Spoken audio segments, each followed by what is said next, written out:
पति पत्नी में झगड़े बढ़े हों तो सब खराब हो जाता है। दो लोगों के बीच में कोई आ जाए तो जीवन मृत्यु तुल्य लगने लगता है। अपना ही प्यार छिन जाए, अपना ही पार्टनर छिन जाए, दो लोगों के बीच में कोई आ जाए, खूब विवाद हो रहा हो, रिश्तों में झगड़े हो रहे हों, संबंधों में विवाद हो रहा हो, वैमनस्यता, विचार अलग अलग हों, दिल के रिश्ते, पारिवारिक रिश्ते और तुम्हारे प्यार के रिश्तों में हर तकलीफ दूर होगी। तुम्हारा पति ही नहीं पूरा परिवार गुलाम होगा। चावल बनाते समय ये वस्तु डाल देना बस। जानिए पूरा विश्लेषण।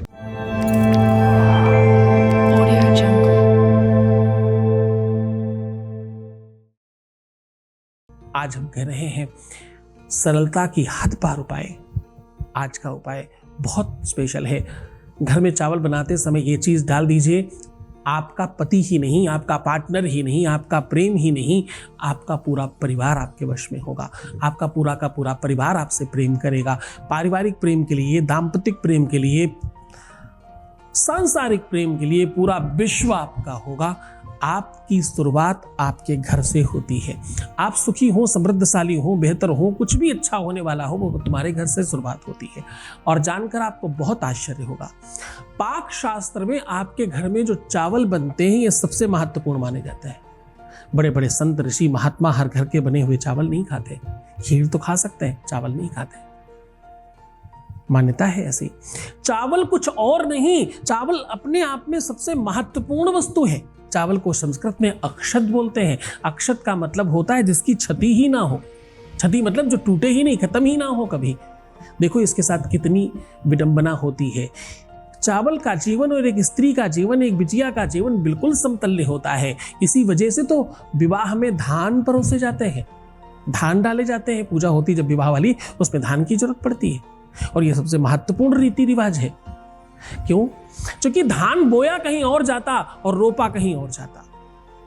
रोपा मतलब एक बार जब इतना बड़ा हो जाता तो उखाड़ के दूसरी जगह उसको लगाते हैं। और धान को खोद कर नहीं लगाते, पानी भर करके सिर्फ उंगली से ऐसे चुभा देते हैं और धान चल जाता है। ताकत देखिए इसकी। और इसको पेड़ से अलग करने के लिए खूब पटका जाता है, फिर इसे अलग किया जाता है। पहली ठोकर, पहला संघर्ष।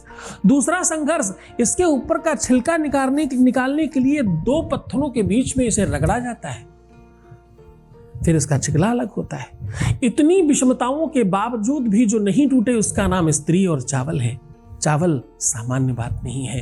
तंदूल और चावल को बड़ा स्पेशल माना जाता है। यही वो तंदूल और चावल हैं जिनको खा करके भगवान कृष्ण ने सुदामा जैसे गरीब ब्राह्मण को सर्वस्व दे दिया था।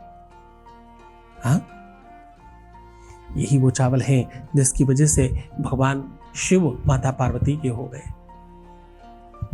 यही वो चावल हैं जिनके प्रसाद स्वरूप आप कभी जगन्नाथ जी जाइए, वहां आपको चावल ही मिलते हैं। बड़ी कहानी है इसकी, बड़ी महिमा है इसकी। आज वही कह रहा हूं, अपने घर में, अपने परिवार में, अपने कुटुंब में, अपने वंश में अतिशय प्रेम भरने के लिए ये उपाय करें। अपने पति पत्नी के बीच में और ससुराल में, मैके में, सब जगह बेहतर माहौल बनाने के लिए ये उपाय करें। अपने पति के, अपने वैवाहिक जीवन में और बेहतरी लाने के लिए ये उपाय करें। और पूरे मन, पूरी श्रद्धा, पूरे विश्वास के साथ ये उपाय करें। इस उपाय के द्वारा आप अपने पति परमेश्वर को ही नहीं, अपने जीवन साथी को ही नहीं, अपने प्यार को ही नहीं, इवन दिन पूरे के पूरे परिवार को अपना बना लेंगे। अब हम आपको बात कर रहे हैं उस व्यवस्था की जिससे आपका सब काम हो सकता है। आपको करना क्या है? ये उपाय अपने आप में बहुत स्पेशल है। ऐसा स्त्रियां आदिकाल से करती चली आ रही हैं। आपको करना है, जिस बर्तन में आप भोजन पकाने वाली हैं, यानी चावल पकाने वाली हैं, उस बर्तन में आपको 7 बूंद घी या तेल डालना है। और वो भी कौन सा? जो दीपक आपके भगवान में जला हुआ हो उसका बचा हुआ। बड़े ध्यान समझिएगा। आपको इस उपाय के पहले, अगर आप रेगुलर दिया नहीं जलाते, तो आपको ये दिया जलाना है और इस प्रकार से जलाना है कि उसमें तेल बचा रहे। जिस प्रकार से अखंड दीपक जलाते हैं उसमें तेल खत्म ही नहीं होने पाता, तो उसका ही 5-7 बूंद तेल या देशी घी बचा करके आपको उस बर्तन में पहले लगा देना है।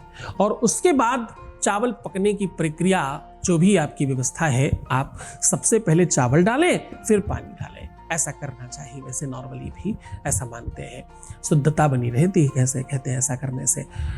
उसके बाद जब हल्का पानी गर्म होने लग जाए तब आपको वो इलायची के दाने उसमें डाल देने हैं जो इलायची आपने एक दिन पहले रात्रि में अपने मुख में रखी थी। यानी ये उपाय करने के वाले दिन से एक दिन पहले से आपकी यात्रा और तैयारी चालू होगी। एक दिन पहले ही आपको दिया जलाना है, उसका तेल या घी बचाना है, और एक दिन पहले ही रात्रि में कोई इलायची मुख में रख लेना है, और सुबह दंत धावन यानी ब्रश इत्यादि करने के पहले उस इलायची को कहीं सुरक्षित रख लें, क्योंकि आपको पता है उसके दाने खोल के आपको चावल में पकाने हैं। ये काम जनरली रविवार, मंगलवार, शनिवार करें तो ज्यादा अधिक काम करता है। वैसे तो किसी भी दिन किया जाए तो कोई नुकसान नहीं है, फल डेफिनेटली मिलता है, पर शनिवार, रविवार, मंगलवार ज़्यादा फल मिलता है। और पूरा पक जाने दीजिए खूब अच्छी तरीके से, उसके बाद सबको खिलाइए। तो आप स्वयं भी खाएं, कोई दिक्कत नहीं है, किसी को भी खाने दीजिए, कोई समस्या नहीं है। जो भी खाएगा वो सब गुण गाएगा, जो भी प्रसाद पाएगा वो सब गुणानुवाद करेगा। आप विश्वास मानिए, इसमें ऐसी शक्तियों का सूत्रपात हो रहा है।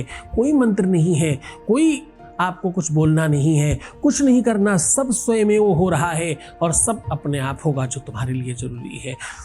तुम्हारा प्रेम, तुम्हारा पति, तुम्हारा परमेश्वर, तुम्हारा घर, तुम्हारा परिवार, तुम्हारा ससुराल, सब तुम्हारे पक्ष में होगा। दुष्ट लोगों की भी मति सकारात्मक हो जाती है इस उपाय से, ऐसी मान्यता है। पूरे मन से, पूरी श्रद्धा से, पूरे विश्वास के साथ इस उपाय को करें और खुश रहें, मुस्कुराएं, सुंदर बने। हर आधे घंटे में प्रणाम करके पानी पिए और अपना बहुत ख्याल रखिए। मैं हूं तुम्हारे साथ, तुम सिर्फ अपना ध्यान रखो, मैं तुम्हारा भी रख रहा हूं। ओम नमः शिवाय।